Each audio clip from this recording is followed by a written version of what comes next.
속삭임을 듣다라는 제목으로 하나님의 말씀을 함께 나누려고 합니다. 오늘 말씀에 기록된 단어인 이 속삭임이라고 하는 것은요, 주로 어느 때 많이 쓰는 단어인가요? 속삭이다고 얘기할 때는 주로 잘 들리지 않게 귓속말을 할 때나 아니면은 조용한 장소에서 대화를 해야 될 때 속삭이듯이 얘기를 하곤 합니다. 이것의 사전적인 정의를 보면요, 나지막한 목소리로 가만히 하는 이야기 또는 무엇이 가만히 스치는 소리, 그런 것을 이제 뜻하는 단어가 이 속삭이다라는 단어입니다. 이렇게 작은 소리를 듣기 위해서는 우리의 귀를 기울이는 행동을 해야 되고요, 그 소리가 나는 곳을 향하여 더 가까이 나아가는 행동을 해야만 그 소리를 들을 수 있게 되는 겁니다. 그래야만 그때서야 그 소리가 우리 귀에 들려지게 되는 것이죠. 오늘 본문의 말씀도요, 우리에게 무엇인가를 속삭이며 얘기하고 있습니다.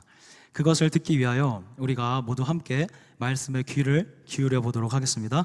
자, 오늘 주어진 말씀은 지난 시간에 그 엘리야에 대하여 함께 나눈 것에 대하여 이제 연결이 되고 있는 말씀입니다.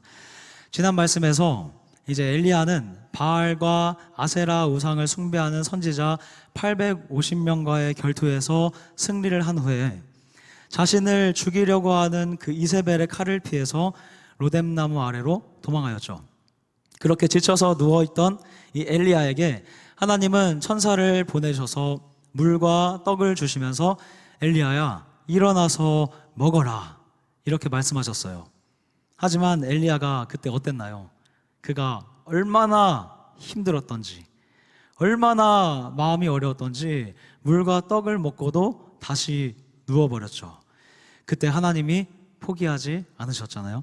하나님의 위로를 받고도 다시 누워버린 그 엘리야를 하나님께서 포기하지 않으시고 다시 한번 찾아오십니다.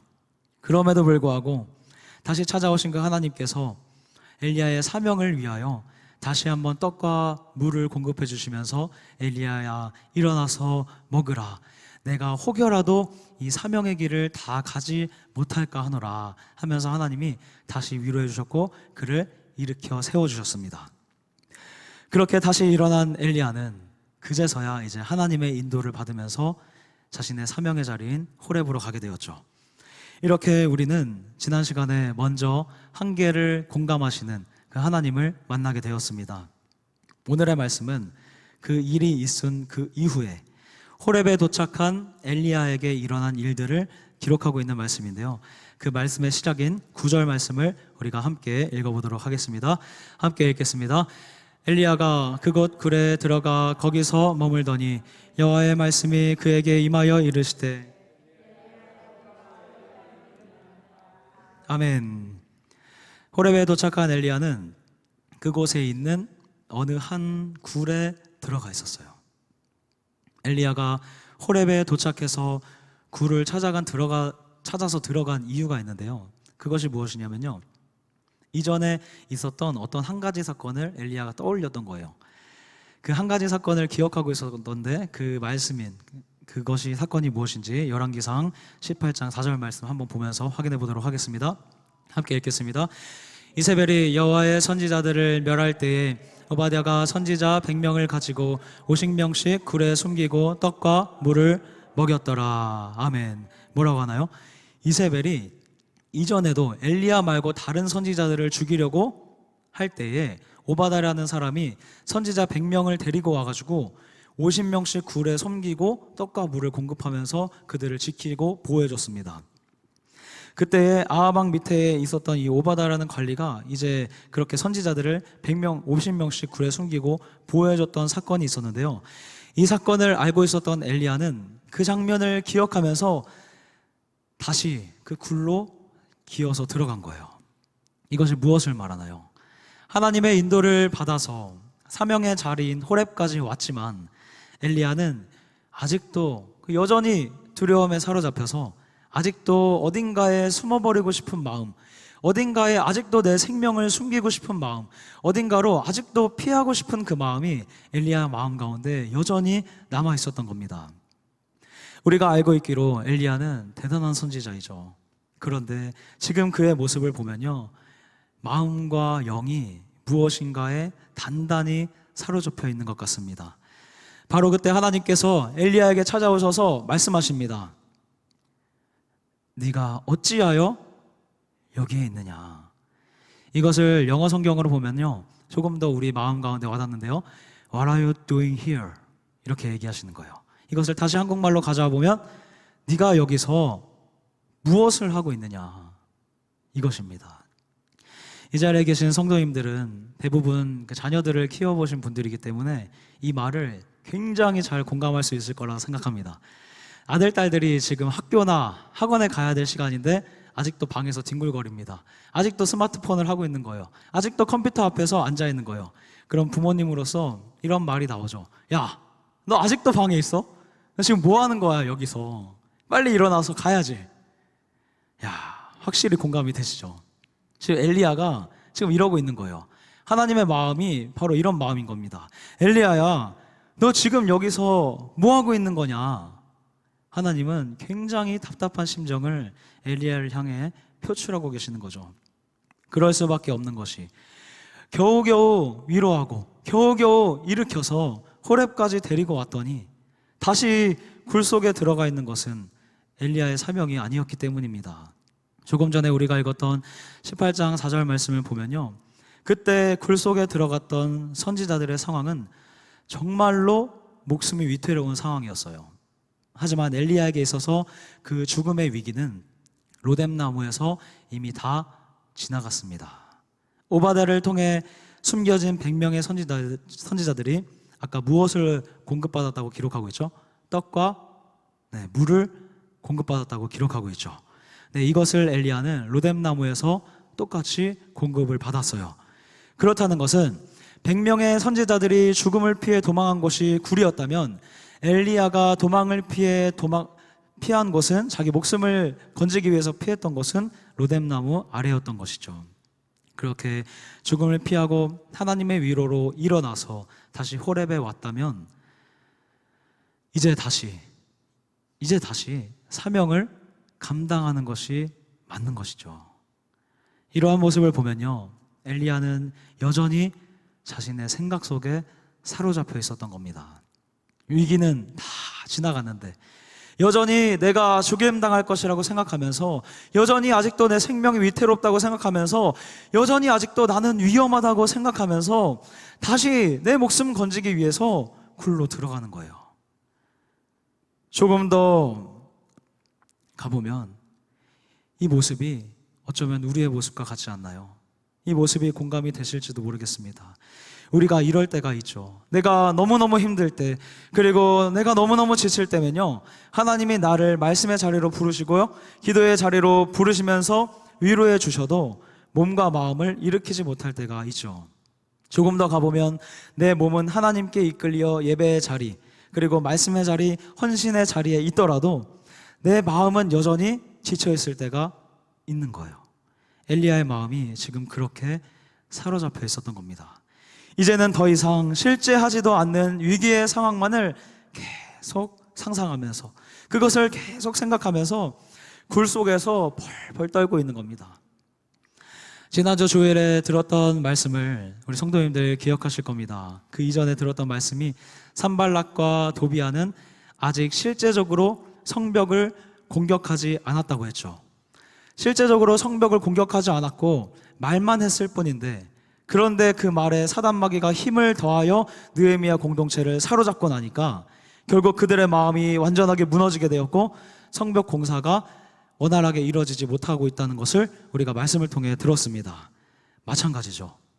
엘리야는요, 실제적인 공격을 받고 있는 것이 아니고 공격은 이미 다 지나갔는데 그 마음이 무너져서 일어나지 못하고 있었던 겁니다. 그런 엘리야에게 하나님께서 물어보시는 거죠. 네가 지금 여기서 무엇을 하고 있느냐? 이런 무릎 앞에 엘리야가 어떻게 대답을 하고 있는지 우리가 10절 말씀을 통해서 한번 확인해 보도록 하겠습니다. 함께 읽겠습니다. 그가 대답하되 내가 만군의 하나님 여호와께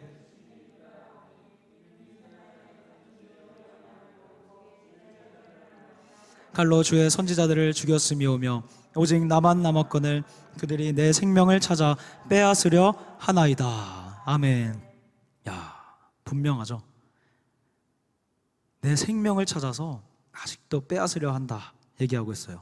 그런데 뭐라고 하냐면요, 이스라엘 자손이 선지자를 모두 죽였다, 그래서 나만 남았다, 이렇게 대답하고 있습니다.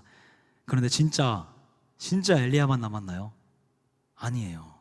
앞서 말씀드렸듯이 오바댜를 통해서 생명을 건진 100명의 선지자가 여전히 남아 있습니다. 그런데 그것을 엘리야가 기억하지 못하고 있는 거예요. 놀랍게도요, 이러한 엘리야의 생각은요, 갈멜산에서부터 계속해서 이어져 왔던 생각입니다. 그 엘리야의 목소리를 한번 같이 들어보겠습니다. 열왕기상 18장 22절 말씀 자막을 통해 함께 확인해 보겠습니다. 엘리야가 백성에게 이르되 여호와의 선지자는 나만 홀로 남았으나 바알의 선지자는 450명이로다. 아멘. 야, 엘리야는 너무 힘들어서요, 지금만 그것을 기억하지 못하는 것이 아니라 자신의 기세가 등등할 때, 하나님께 놀랍게 쓰임받을 때, 하나님의 역사를 충분히 경험하고 있을 그때에도요, 자기만 남았다고 하는 거예요. 굉장히 교만한 모습이죠. 그는 도대체 무엇을 보고 무슨 생각을 하고 있는지 모르겠습니다. 아무도 없어도 단 한 사람만 있어도 하나님은 새롭게 나라를 이끌어 가실 수 있는 분이 우리 하나님이신데, 이때까지 하나님은 계속해서 약자들을 세우시고 사용하셔서 이스라엘 민족을 이끌어 오신 분이 우리 하나님이시죠. 성경이 그것을 증거하고 있죠. 그런 하나님께서는 지금 엘리야가 없다고 하더라도 당장이라도 다른 사람을 선지자로 부르시고 세우셔서 사명 주셔서 일하게 하실 수 있는 분이 우리 하나님이신데 나만 남았다뇨. 여호와의 선지자가 나밖에 없다, 이렇게 말하는 이 엘리야의 교만함은 도대체 어찌된 육문인가요? 하나님은 그의 교만함을 철저하게 꺾어가고 계시는 겁니다. 사랑하는 성도님들, 이 말씀을 우리가 놓치지 않기를 바랍니다. 엘리야 말고도 100명의 선지자가 이미 준비되어 있었던 것처럼 우리들 말고도 사실은 교회를 섬기게 하시고 교회를 세워갈 수 있는 수많은 사람들을 지금 당장이라도 세우실 수 있는 분이 우리 하나님이셔요. 그러니 교회를 섬기시면서 혹시라도 내가 아니면 안 된다, 혹시라도 내가 없으면 안 돌아가겠지, 이런 생각이 드신다면요, 그 생각을 철저하게 경계하고 다시 겸손의 자리로 내려가실 수 있기를 바랍니다. 이 영적인 원리가 우리에게 주는 굉장히 놀라운 원리가 있어요. 그 놀라운 은혜가 있는데, 그것은요, 내가 아니어도 하실 수 있는 하나님께서 굳이 나를 선택하셨다는 거예요. 나 말고 훨씬 더 뛰어난 사람 얼마나 많겠어요. 하지만 그럼에도 불구하고 하나님께서 나를 선택하셔서 불러서 그 일을 맡기시고 그 일을 통해서 하나님의 영광을 나타내고 계신다는 사실입니다. 이 놀라운 은혜를 저와 여러분들이 지금도 누리고 있다는 사실을 믿으시기를 바랍니다. 아멘. 우리는 지금 이 대한민국이라는 나라 안에서 살고 있습니다. 우리가 살면서 정말 열심히 최선을 다해서 살아가죠. 정말 눈꽃 뜰 새가 없어요. 하루도 바쁘다고 얘기하지 않는 날이 없습니다. 편안하고 얘기하는 날이 없어요. 맨날 바쁘고 맨날 최선을 다해서 열심히 살아갑니다. 하지만 이 나라 전체 안에서 본다면 우리가 이 나라에 얼마나 많은 도움을 주고 있을까요? 사실은 내 가족과 내 일터를 위해서 살아가는 것만 해도 우리는 버거운 것이 사실이죠. 이처럼 대한민국이라는 작은 나라에도 많은 도움이 되지 못하고 있는 우리들인데, 하나님이 선택하셔서 부르셔서 우리를 사용하실 때에는 무려 하늘나라라는 거대한 나라 확장에 우리를 사용하시고 그 거대한 나라 확장에 기여할 수 있도록 우리를 세우신다는 사실입니다. 이렇게 하나님께 붙들려서 쓰임받게 되는, 그 사용되는 순간부터요, 놀라지 마세요. 우리의 기도는요, 전 세계적으로 영향을 미치는 놀라운 한마디가 되는 줄로 믿으시기를 바랍니다. 그렇게 쓰임받는 것이 우리들이고요, 그렇게 쓰임받도록 선택하신 분이 우리 하나님이시고요, 이것이 바로 하나님께서 우리들을 불러주신 은혜입니다. 그 놀라운 은혜 앞에 우리는 겸손할 수밖에 없는 것이죠. 하나님의 사람이 나만 남았다, 이렇게 얘기할 수 있는 이유가 단 하나도 없는 거예요. 우리 그에 이어지는 11절과 12절 말씀을 함께 보도록 하겠습니다. 함께 읽겠습니다. 여호와께서 이르시되 너는 나가서 여호와 앞에서 산에 서라 하시더니 여호와께서 지나가시는데 여호와 앞에 크고 강한 바람이 산을 가르고 바위를 부수나 바람 가운데 여호와께서 계시지 아니하며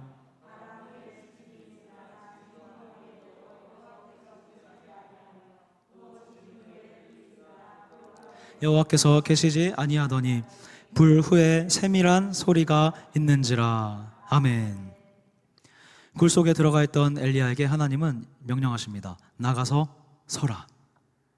하나님께서 명령하셨어요. 그 명령을 들은 엘리야가 로뎀나무 앞에서는 일어나 먹으라고 위로하셨던 하나님께서 이제는 명령하시는 거예요. 일어나서 서라. 이 명령과 함께 엘리야는 이제 굴 밖에 나가서 서게 됩니다. 하나님께서는 그 엘리야에게 굉장한 장면을 보여주시면서 결정적인 메시지를 주십니다. 오늘 엘리야에게 주시는 이 말씀을 우리 모두가 붙들 수 있기를 소망합니다. 아멘. 자, 여호와께서 지나가시는 그 앞에 산을 가르고 바위가 부서질 정도의 거센 바람이 불기 시작합니다. 그런데 하나님은요, 그 바람 가운데 계시지 않았어요. 그러고는 이어서 굉장한 지진이 엘리야 앞에서 일어납니다. 그 가운데서도 하나님은 계시지 않았습니다. 마지막으로는 그 지진이 있은 후에 활활 타오르는 불이 있었지만 그 가운데서도 하나님은 계시지 않았습니다. 우리는 하나님께서 이러한 일을 보여주시는 장소가 호렙이라는 사실에 주목해 볼 필요가 있습니다. 호렙산은요, 잘 알듯이 출애굽기에서 모세가 사명을 받았던 장소이죠. 하나님은 모세에게 하셨던 것처럼 엘리야를 호렙으로 부르셔서 그의 사명을 이제는 완전하게 다시 세워주시기를 원하셨던 겁니다. 그렇지만 나타나시는 하나님의 모습에는 굉장한 차이가 있는 거예요. 먼저 모세에게 나타나셨던 하나님의 모습이 어땠는지 우리가 다시 한번 상기시키면서 말씀을 보겠습니다. 함께 읽겠습니다. 여호와께서 그가 보려고 돌이켜 오는 것을 보신지라 하나님이 떨기나무 가운데서 그를 불러 이르시되 모세야 모세야 하시매 그가 이르시되 내가 여기 있나이다. 아멘.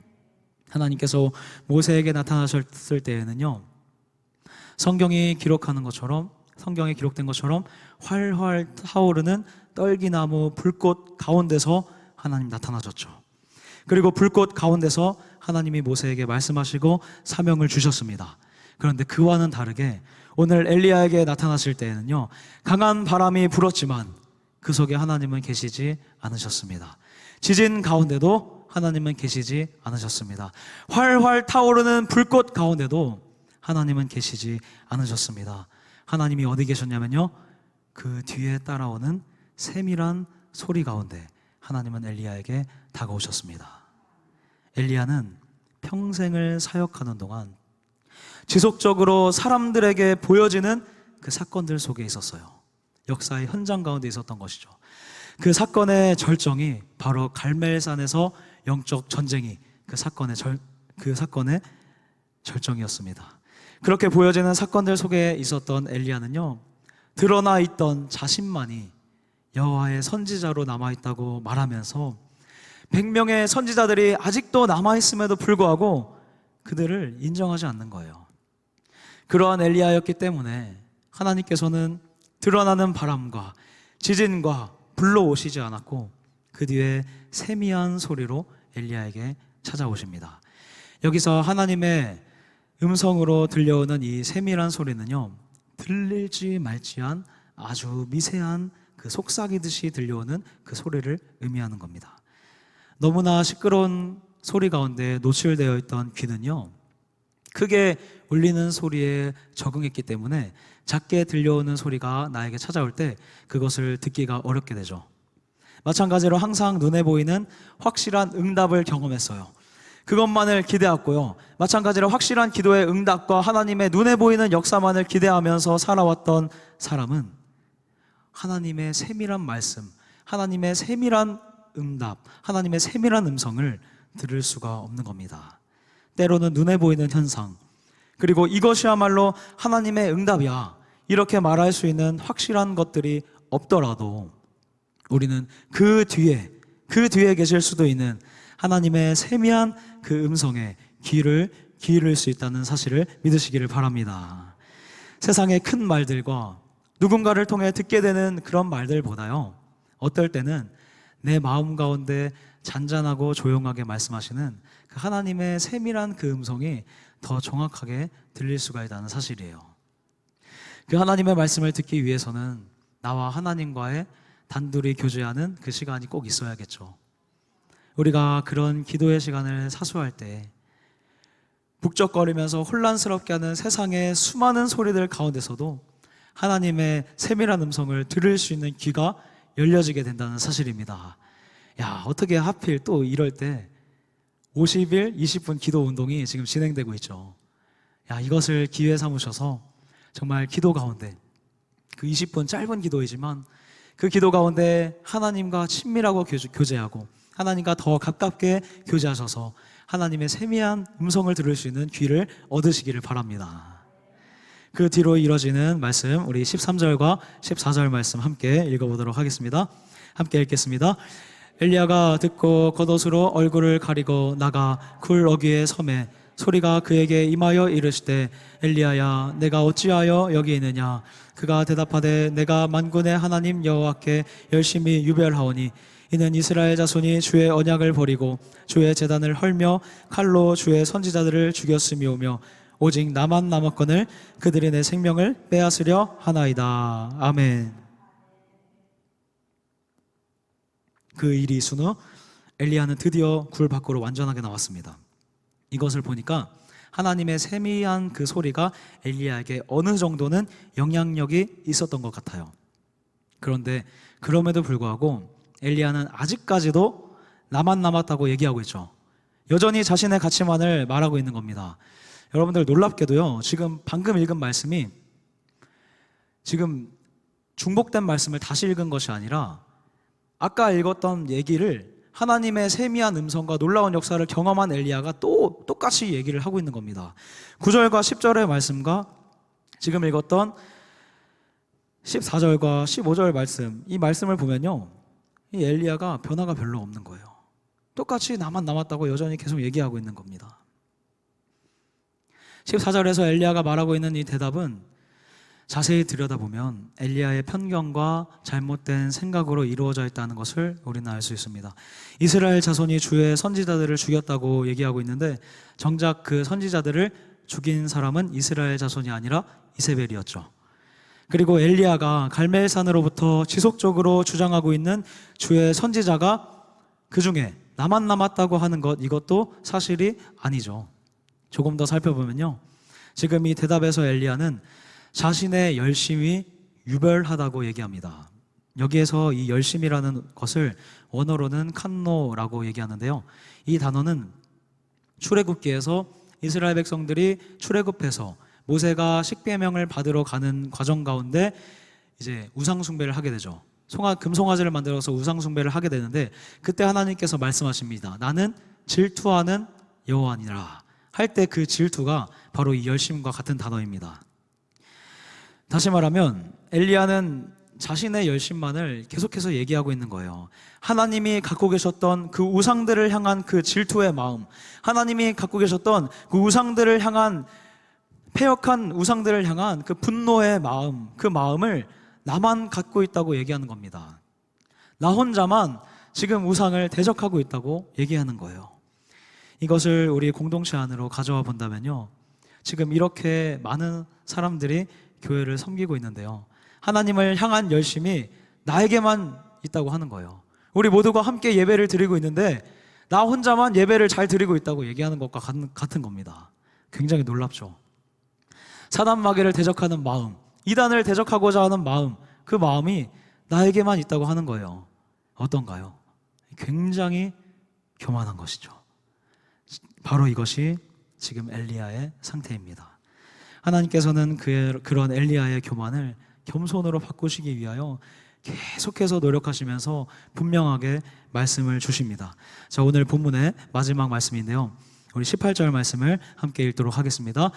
그러나 내가 이스라엘 가운데 7천 명을 남기리니 다 바알에게 무릎을 꿇지 아니하고 다 바알에게 입맞추지 아니한 자니라. 아멘. 엘리야야, 너 지금 그게 무슨 말이니?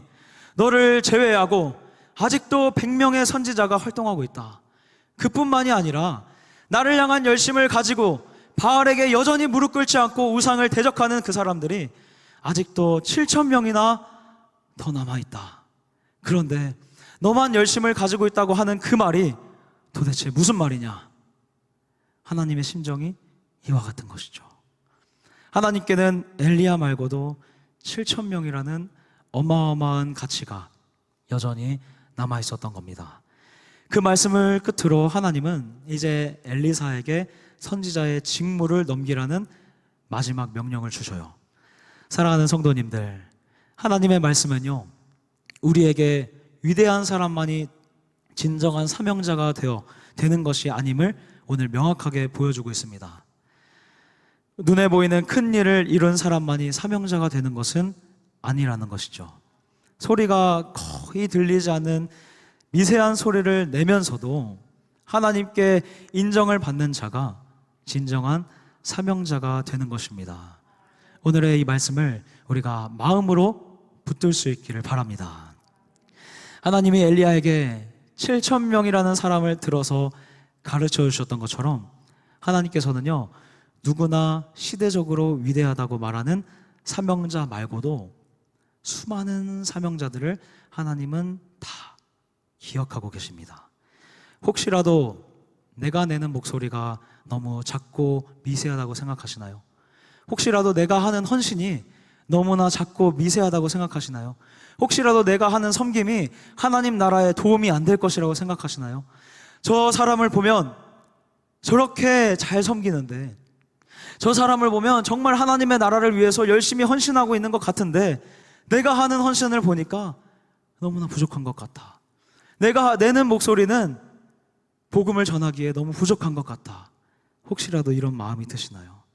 그렇다면 너무나 낙심하지 마시기를 바랍니다. 하나님께서는 들리지도 않을 정도의 미세한 소리를 내고 있는 그 사람까지 반드시 기억하시고 사용하실 줄로 믿습니다. 여러분 주위에 하나님을 향해 열심을 가지고 있다는 사람들을 들어볼 때 혹시라도 그 사람들이 기도하면서 응답받고 나아갈 때 부러운 마음이 들 수가 있어요. 야, 나는 진짜 열심히 기도했는데 하나님이 나에게는 눈에 보이는 응답은 주시지 않지만 어찌 저 사람을 보면은 기도하는 것마다 응답을 받나? 어찌 저 사람을 보면은 하나님이 그렇게 확실하게 응답을 주시나? 이런 마음이 들면서 그 응답의 역사가 부러울 때가 종종 우리에게 있곤 합니다. 또 어떤 사람은 바람과 불과 지진 속에 역사하신 하나님을 경험하면서 그렇게 걸어가는 사람도 있을 겁니다. 그 사람처럼 되고 싶은 마음이 우리 가운데도 나올 수가 있는 거예요. 내가 힘들고 지칠 때는 그런 사람이 부러워 보일 수가 있는 거예요. 그런데 우리의 눈에 보기에는 그렇게 놀라운 응답을 받으면서 신앙생활을 하는 그 사람이 대단한 사람 같지만 오늘 하나님의 말씀이 증거하는 바는 꼭 그렇지만은 않다는 겁니다. 실상은 하나님의 미세한 음성을 듣고 그 미세한 음성을 듣고도 순종하면서 예수 그리스도가 가신 그 길을 따라가는 그 사람이야말로 진정한 위대한 사명자인 것이죠. 우리 모두가 오늘의 말씀을 붙잡았다면 이제는 하나님께서 말씀하시는 그 세밀한 음성에 귀를 기울일 수 있기를 바랍니다. 하나님은 놀라운 응답으로 역사해 주시기도 하지만요, 때로는 예배 가운데 응답을 주시기도 하고, 때로는 성경을 통해서 응답을 주시기도 하고, 때로는 더 조용하게 나의 작은 생각을 통해서 응답을 주시기도 합니다. 그 응답을, 그 음성을 듣기 위해서는 소리가 나는 곳, 말씀하시는 하나님께로 우리의 귀를 기울여야겠죠. 또 하나님께로 더 가까이 나아가야 할 것입니다. 그렇게 하나님과 가까워질 때 세밀함 가운데 주시는 하나님의 말씀을 비로소 들을 수 있게 되는 것이죠. 사랑하는 성도님들, 우리 모두가 하나님이 기억하고 계시는 사명자라는 사실을 믿으시기를 바랍니다. 그것을 믿고 말씀 가운데 들려오는 하나님의 그 세밀한 음성을 들으면서 걸어갈 때에요, 하나님의 나라와 그 영광을 위하여 쓰임받는 저와 여러분, 우리 모든 성도의 삶이 되시기를 우리 주 예수 그리스도의 이름으로 축복합니다. 아멘.